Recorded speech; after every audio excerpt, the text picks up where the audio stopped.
long-awaited novel in the Sherlock series has just been released to widespread shock as fans report that the author, Conan Doyle, has killed his creation. Sherlock Holmes is dead. As anger grows amongst fans, Doyle has gone into hiding. Bring Sherlock back! It's not bring Sherlock back! Bring Sherlock back! It's just a bring Sherlock back!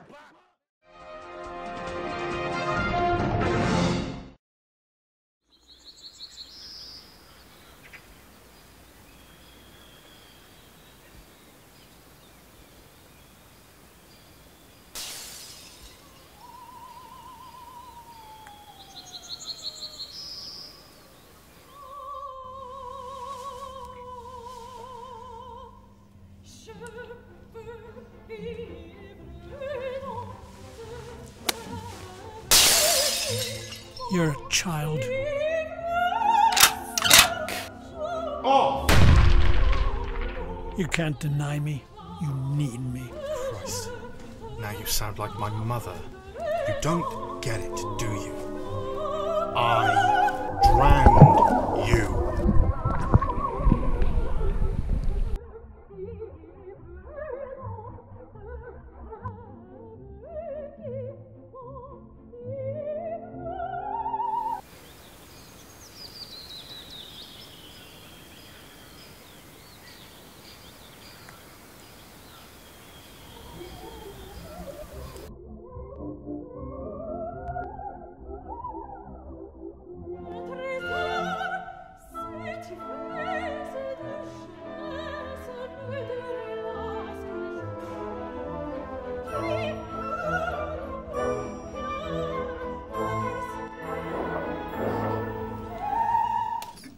Guess if the aristocracy can build churches in their homes, why can't a writer build a bar in his? Cheers.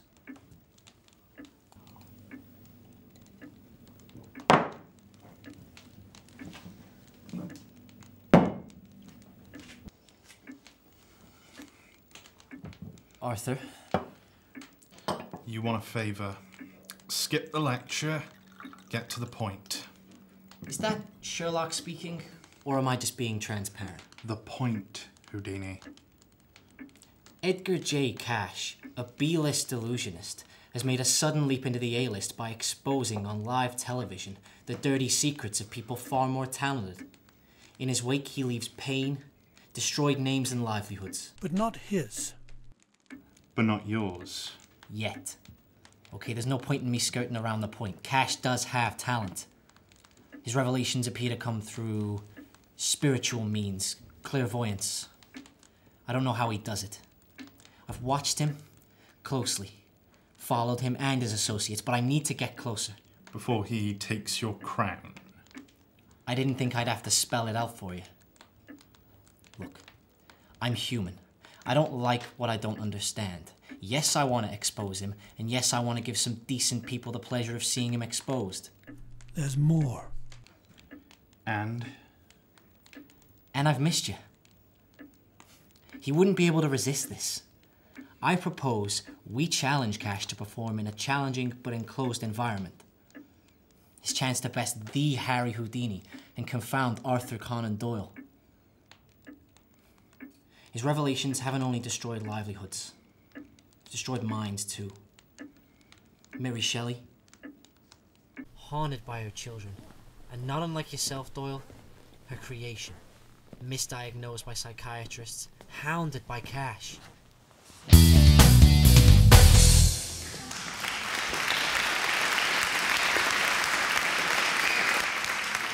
The spirits speak! Mary Shelley, author, creator of Frankenstein's monster, your patchwork cadaver doll, your walking bucket of electrified offal, your very own steampunk Romeo. Death is quite the theme. Your affair with the poet caused the suicide of his wife, your 3 children dead. 1 remain, its father drowned. The spirits speak, Mary. You told me my baby's dead. No! I fed her milk, she convulsed, she sucked fever from my breast.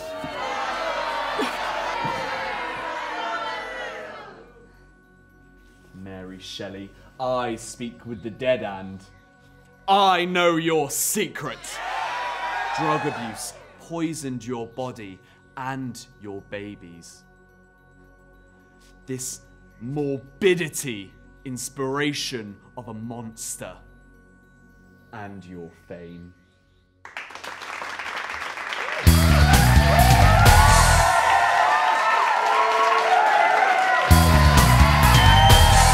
Oscar Wilde, ladies and gentlemen.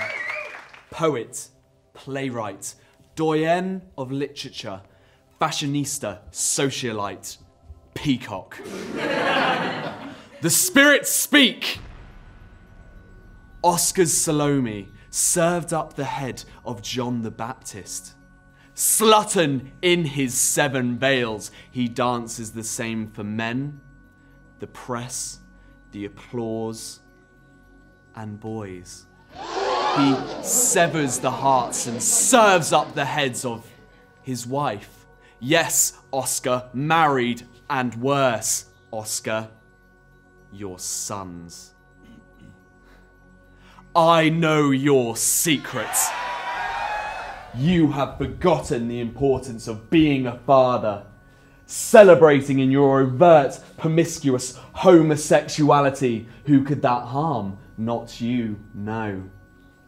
Ridicule and shame fall from Oscar's plumage. Not you, no. Your son, your sons, ridiculed, shamed, cruelly hounded by their playground peers. Oscar, father, your son.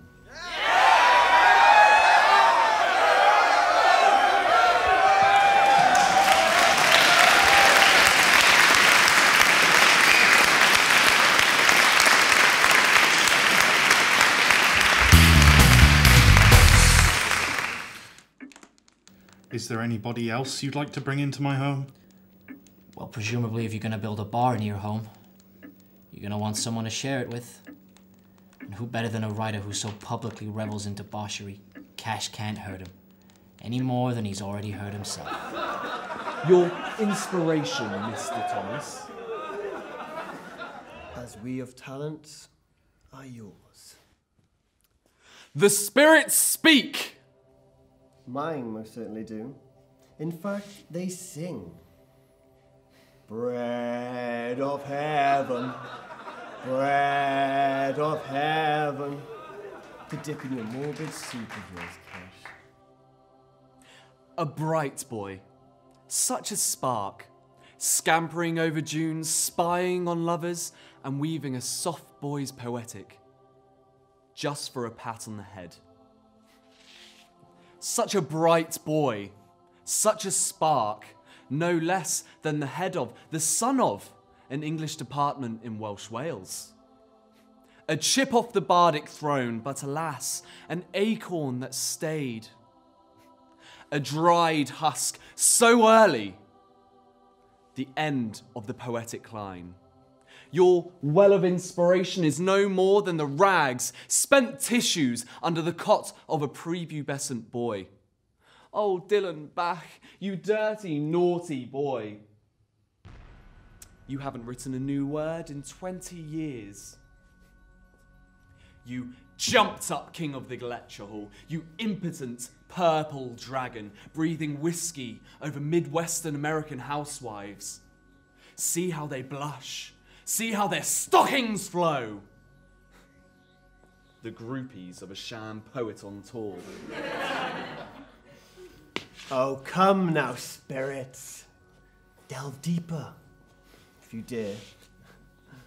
The skeletons in my closet fled from the stick.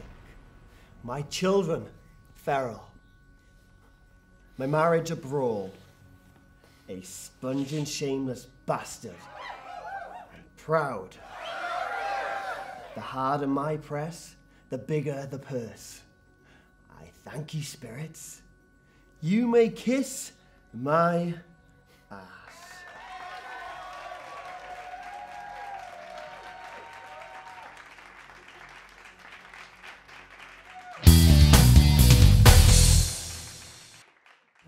The spirits speak! We took refuge in the city dump. The stench of corpses, garbage, feces, and diesel. We crawl, heads cowered by their bullets. Only the dogs wander free, feeding on those of us killed by their snipers. No, I will speak. He is a coward. No, Spirit. I will not allow you vent. No, please continue. No, you, A.A. Milne, are one of our heroes. No, please. As a Marine, you risked your life for our great country. Our nation owes you a debt of gratitude. Please, I need them to speak. No.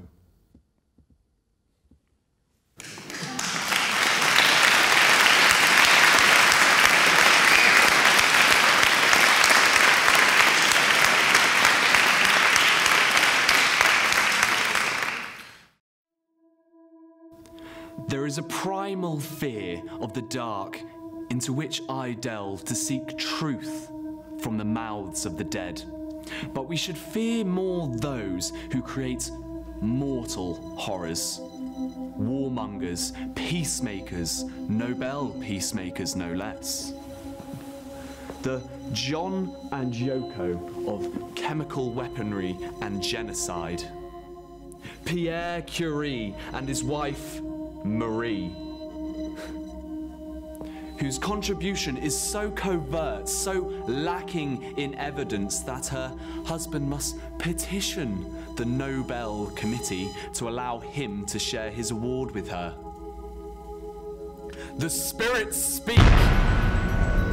Marie, who is not only irradiated by the glow of her husband's talents, but by the very malevolent brewery of their craft. And wait, deep, a chamber, a black, rotting womb, and rattling within, a mutation as in toxic shock, the poisoned fruit of their love. And still they would see this through, bring this abomination of life to be born. It's no wonder they hide Marie Curie. Mon Pierre, we are going to be late.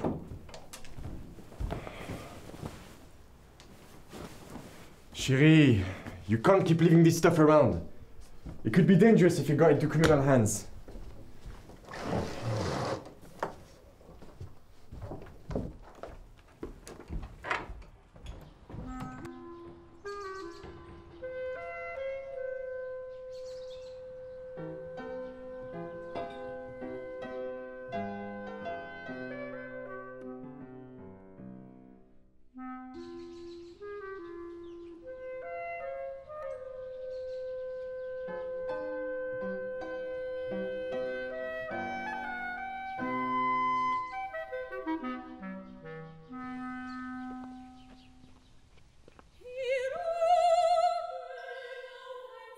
Agatha would have loved this. Not today. Please. Though maybe not her tender Lindians, more Nietzsche's bungled and botched. He's here. Mr. Cash, you know everyone? All got a vested interest in seeing you exposed as a fraud. And your subject? The master of deduction. I admire you for taking the challenge. Thank you for allowing me the chance to embarrass you all for the second time. It is unlikely that any of you have had the chance to experience actual clairvoyance. It can get messy. There's a bucket under your chair. Shall we begin?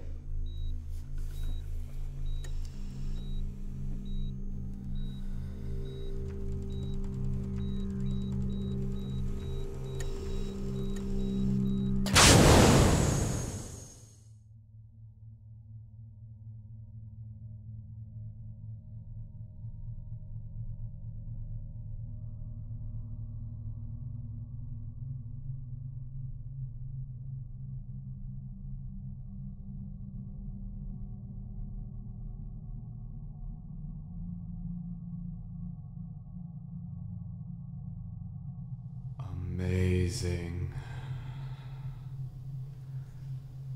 The chance to see you again, my friend. Though it is unfortunate the lens through which I see, the view is good. Later. Oscar. This one, Cash, he seeks dirt, misery. From this dimension, I am a dark soul. Though I owe you, Conan Doyle, I was not a good man, but when I was wrongly accused of murder, out of charity against injustice, you raised him, the detective, for me. He is there. Is it that I see him? Our protector.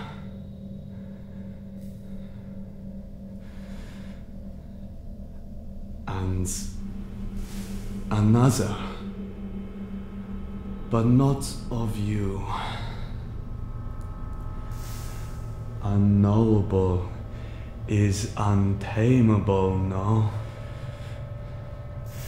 Your very best friend is your very worst enemy.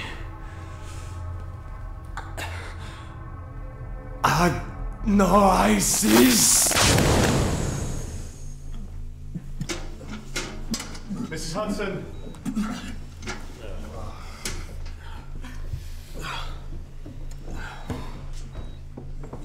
It's not usually so.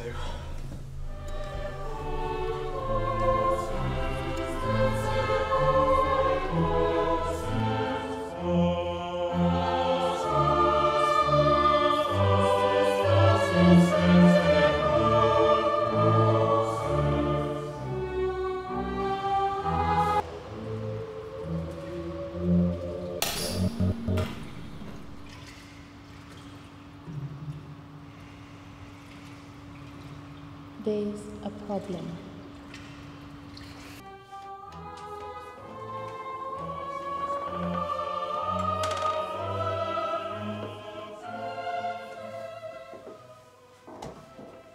The room was locked from the inside, The door was locked. Yes. the window intact. I got no answer, so I let myself in. Okay. Gather everyone in the dining room with Harry. I'll have the keys. The throat torn away. Strange. No blood. Miss Shelley, could you account for your actions this afternoon after we adjourned? Miss Shelley, could you account for your actions this afternoon after we adjourned? May you never know what it's like to be childless and miserable. Miss Shelley, please. Can you account for your actions this afternoon? I was in my room.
Doing what? Writing. Writing? A novel. A doctor. He creates a monster. I haven't really figured it out yet. Thank you, Miss Shelley. Mr. Wilde, can you account for your actions this afternoon? I actually saw Cash earlier this evening. I was heading down to the bar. We had a little chat.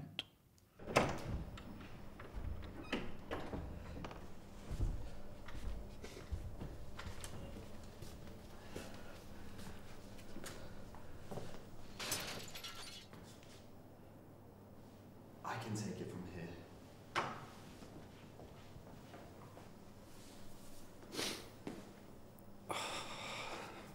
You do put on a good show, Cash. Well, I do like to entertain. Speaking of shows, how's the happy family? Nothing much was said. He commented on my clothing as usual. I mentioned something about his scam of a career. Don't you have anything better to do? Like stroking your ego? Well, actually, I think I can hear someone calling from the grave. No. Must just be my imagination. You're so funny. You've probably spent so long pressing that velvet suit of yours. You've missed lunch. Cashmere, actually. I don't care. So it's safe to say that you weren't the best of friends. Arthur. Arthur. We both know. He was one of the most egotistical men I've ever come across. He would stab his best friend for the sake of writing an epigram on his gravestone, but it's really not worth my time. And killing him would definitely be too much effort wasted on such a man. I think God, in creating man, somewhat overestimated his ability. I think you'll find the faggots particularly tasty, Wilde. Look, I came here to focus on my new book, not to be accused of murder. So, after your encounter on the stairwell, you went to the bar.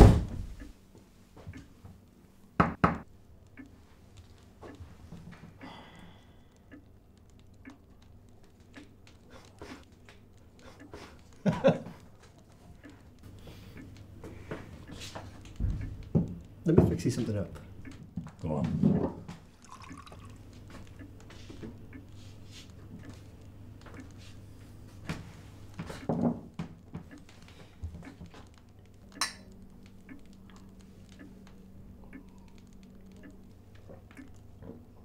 Ooh. What do you call that? Constant shame. Yeah, I think you need that more than me. To dry that desert inside you.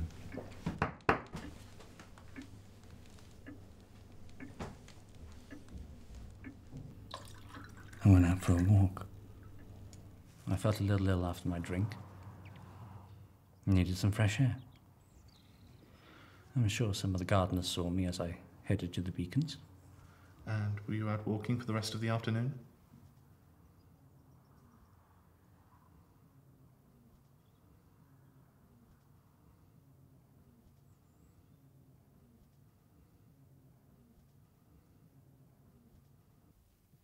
Yes.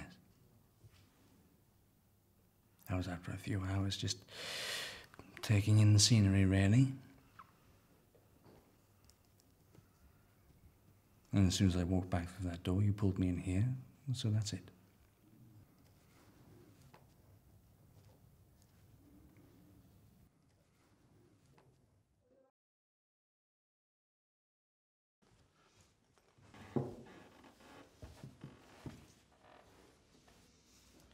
Thank you, Mr. Thomas. Can you confirm, Mr. Wilde's account of this afternoon according to your recollection? The bar was warm and dry. He was the focus of every eye. He needed a drink. Not wanting to think, his war went on.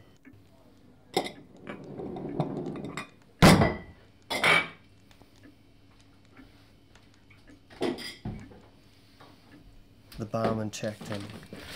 His pockets were thin. Always that lowly din into the place of sin. The war went on. Oh, Dylan back, you dirty, naughty boy. The day was dark. The mood is stark. You haven't written a new word in 20 years. His light had left. The world bereft. The war went on. You jumped up, King of the Gletcher. Those eyes always watching. Enemies knowing everything. Secrets being unearthed. A conspiracy birthed. Their war went on.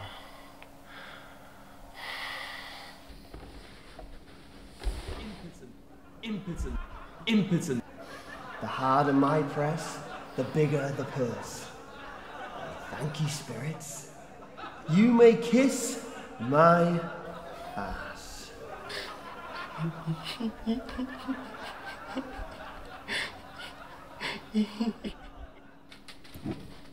So where are you heading? You know exactly where I was heading, Doyle. Captain Milne? Alan, are you alright? Captain Milne, look at me. Now, there he is. What do you want? I want to help you. But to do that, I need you to help me. What do you need? What I need is for you to tell me what you did this afternoon. I went to see him. Come in.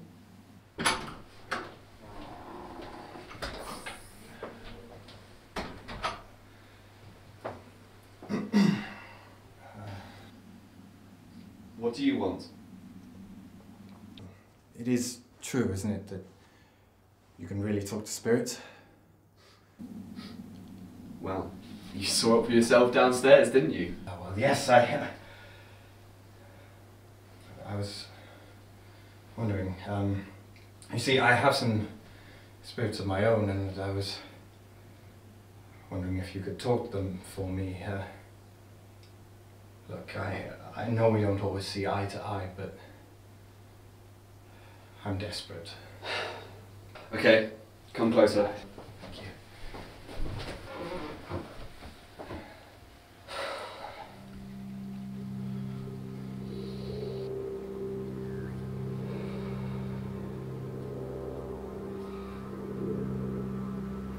It's strange. What is? There's nothing there. What? Your spirits don't exist. No, that's not... Is this some kind of wind-up? No, I promise... Get out! Remember, Milne, I know your secrets.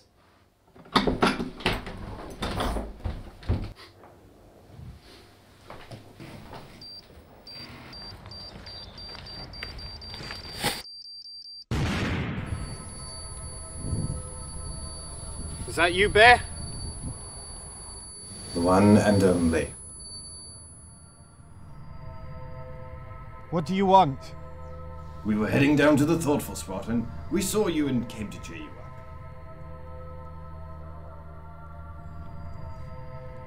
How's the boy? We could hear him crying again last night.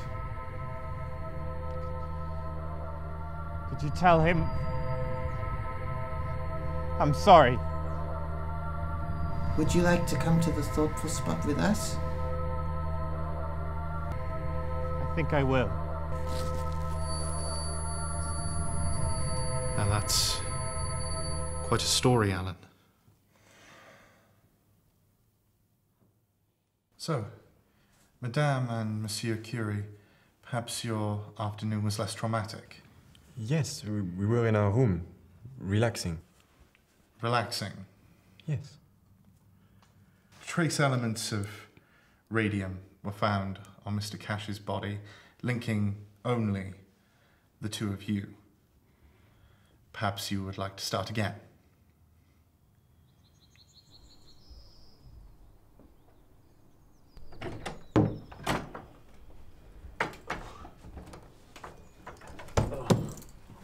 I think that's the last of it, Sherry. Oh, Sherry, please. You need to rest.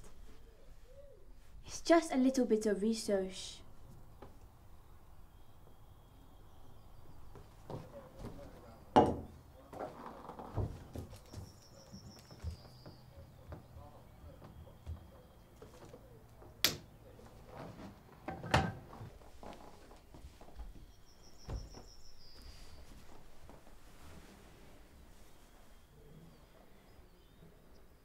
Can you feel that?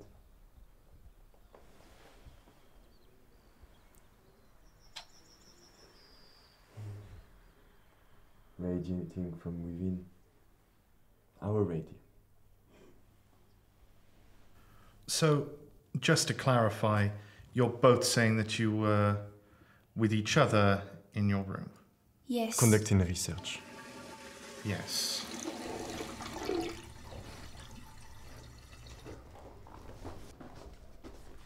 Take a sip of this, monsieur.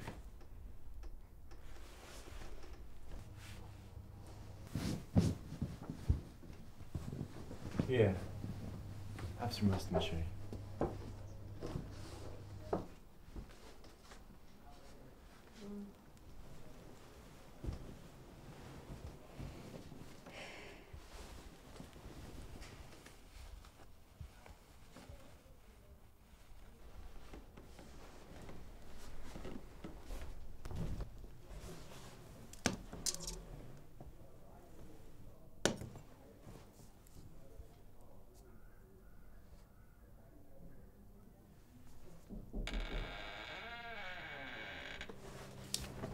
Oh, and there's the married couple. I see the lady's got another little experiment brewing. Cash.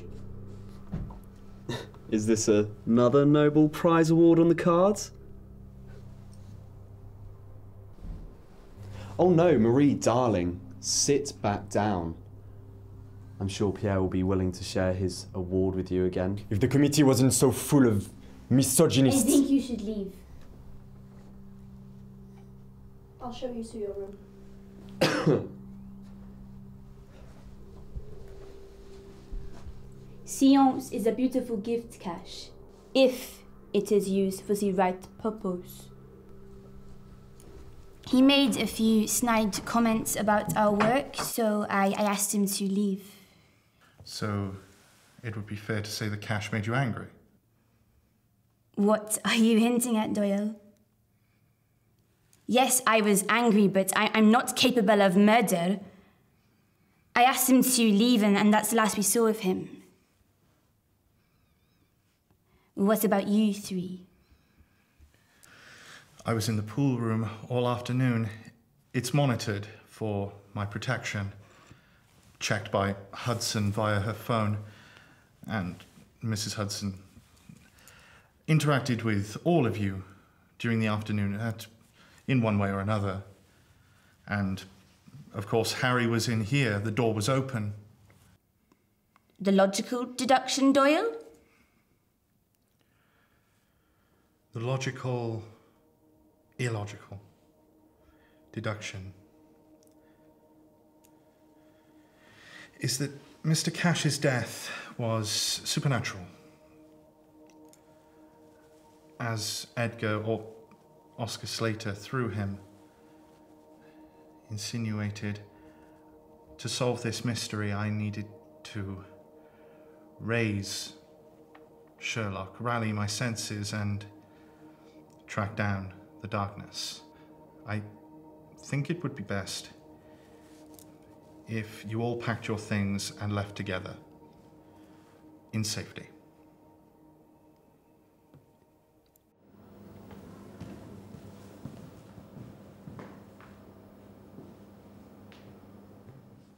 I'm sorry for bringing this into your home, Doyle. Listen, nobody knew he was here. Tomorrow morning, he'll be seen boarding a plane to Thailand. What the eyes see and the ears hear, the mind believes. We just gotta bury him. We'll deal with that. You go.